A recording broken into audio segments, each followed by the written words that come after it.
Well, the meeting of Maharishi is what started, and the other part of the story was John and George going to a seminar of his in the Hilton. In London. In London, and coming back and leaving me a message to say, we met this man. Didn't even say who he was. We met this man. We're going to Wales. You got to come. So, okay, so and we went. And when I first met him, it was in a room because it was in a university. So we're like in dorm, in a dormitory. We're all living. And it's one of those mind-altering moments of your life, because the man was so full of joy, and happiness, and it just blew me away.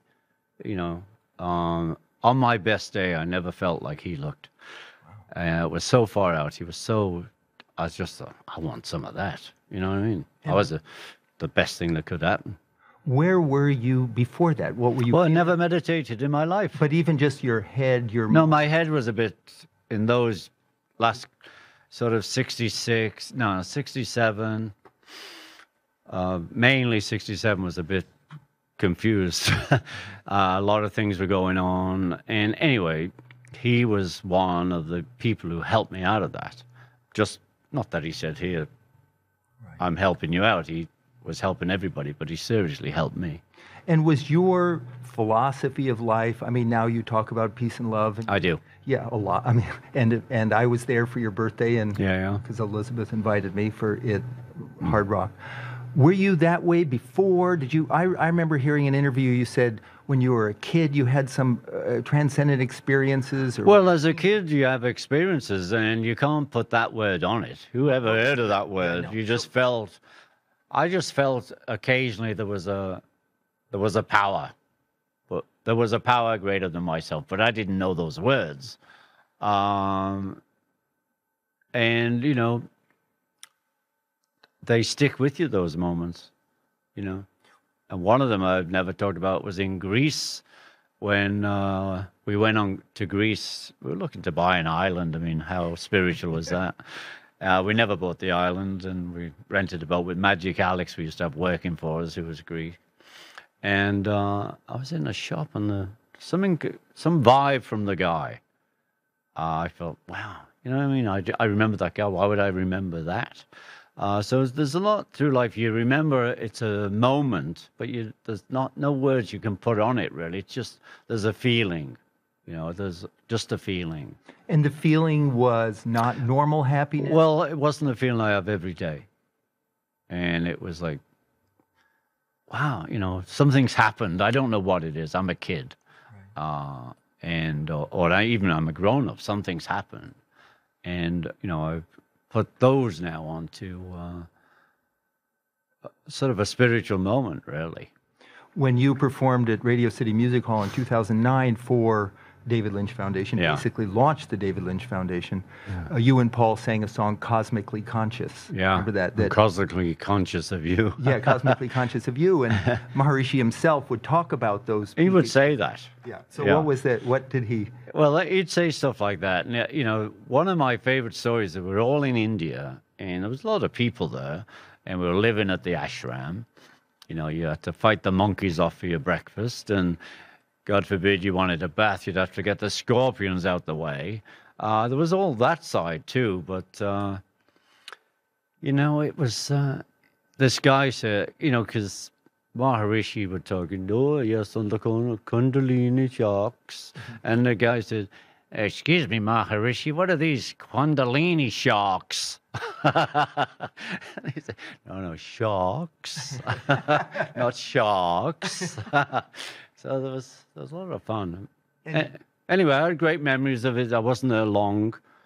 We just had a kid, so we came back. 2 weeks I was there. We had life to deal with as well.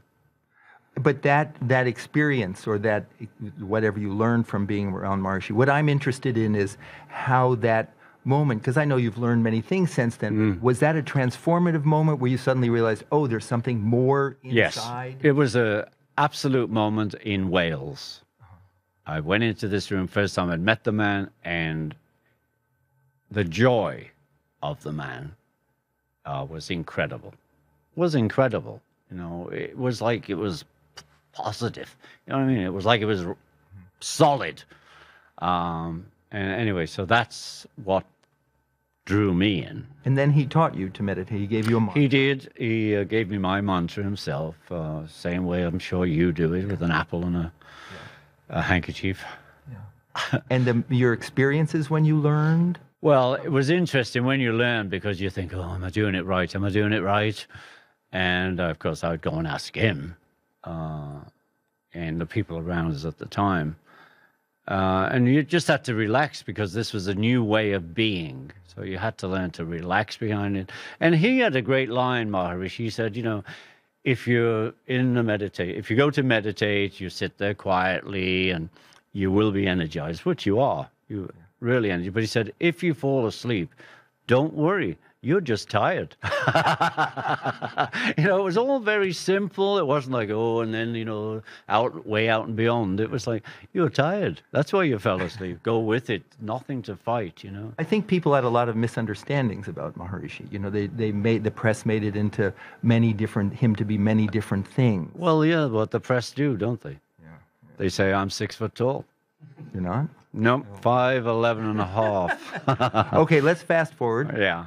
So we fast forward to this event for you're receiving the Lifetime of Peace and Love Award. Yeah, how great is that? I mean, you know, I was asked, would you receive?